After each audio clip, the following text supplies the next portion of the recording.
ಹೌದು, ತುಂಬಾನೇ ಖುಷಿಯಾಗಿದ್ದಾರೆ. ಕೇಕ್ ಅನ್ನು ಕೂಡ ಕಟ್ ಮಾಡಿಸಿದ್ದಾರೆ. ಮಾಲಾಶ್ರೀ ಬೆಳಗುಂದಿ ಮತ್ತೆ ಬಾಳು ಬೆಳಗುಂದಿ ಅವರ ಮದುವೆಯ ವಾರ್ಷಿಕೋತ್ಸವದ ಸಂಭ್ರಮ ಜೊತೆಗೆ ಮಗ ಕೂಡ ಹುಟ್ಟಿರುವಂತ ಒಂದು ಖುಷಿ. ಭಗತ್ ಅಂತ ಒಂದು ಮಗನಿಗೆ ಹೆಸರಿಟ್ಟಿದ್ದಾರೆ. ತುಂಬಾನೇ ಚೆನ್ನಾಗಿರುವಂತ ಒಬ್ಬ ಮಗ ಅಂತಾನೆ ಹೇಳ್ಬೋದು. ಸದ್ಯಕ್ಕೆ ಬಾಳು ಬೆಳಗುಂದಿ ಶೂಟಿಂಗ್ ಬೇರೆ ಬೇರೆ ಕೆಲಸಗಳಲ್ಲಿ ಬ್ಯುಸಿ ಆಗಿದ್ದಾರೆ. ಒಳ್ಳೊಳ್ಳೆ ಆಲ್ಬಮ್ ಸಾಂಗ್ ಅನ್ನ ಮಾಡ್ತಾ ಇದ್ದಾರೆ. ಮೊನ್ನೆ ತಾನೇ ಮತ್ತೊಂದು ಹೊಸ ಆಲ್ಬಮ್ ಸಾಂಗ್ ಅನ್ನ ಮಾಡ್ತಾರೆ, ಲಕ್ ಬೇಕು ಲವ್ ಮಾಡಕ್ಕೆ ಅಂತ. ಸೊ ಇದು ಕೂಡ ಟ್ರೆಂಡಿಂಗ್ ನಲ್ಲಿದೆ, ವೈರಲ್ ಆಗ್ತಿದೆ.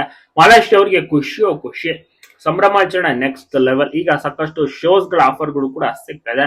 ಬ್ಯಾಕ್ ಟು ಬ್ಯಾಕ್ ಶೋಸ್ ಗಳನ್ನು ಮಾಡ್ತಾರೆ. ಈಗ ಗಣಪತಿ ಹಬ್ಬ ಬೇರೆ ಬಂತು, ಬೇರೆ ಬೇರೆ ಕಡೆ ಕೂಡ ಬೇರೆ ಬೇರೆ ಊರಿನಲ್ಲಿಯೂ ಕೂಡ ಹೋಗಿ ಪರ್ಫಾರ್ಮೆನ್ಸ್ ಅನ್ನು ನೀಡಿ ಬರ್ತಾರೆ.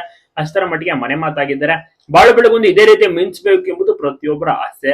ಇವರ ಒಂದು ಕಂಪ್ಲೀಟ್ ಪರ್ಫಾರ್ಮೆನ್ಸ್ ಗಳೆಲ್ಲವೂ ಕೂಡ ಚೆನ್ನಾಗಿರುತ್ತೆ. ಸರಿಗಪ್ಪ ಇಂದ ಇವರಿಗೆ ನೆಕ್ಸ್ಟ್ ಲೆವೆಲ್ ಎಲ್ಲಾ ಕಡೆ ಜನಪ್ರಿಯತೆ ಸಿಕ್ತು. ಮಹಾರಾಷ್ಟ್ರಿಗೂ ಕೂಡ ಖುಷಿ ಇದೆ.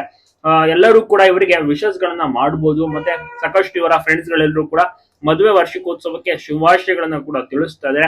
ಅತ್ಯುತ್ತಮವಾದಂತಹ ಜೋಡಿ ಅಂತ ಹೇಳಿದ್ರೆ ತಪ್ಪಾಗೋದಿಲ್ಲ.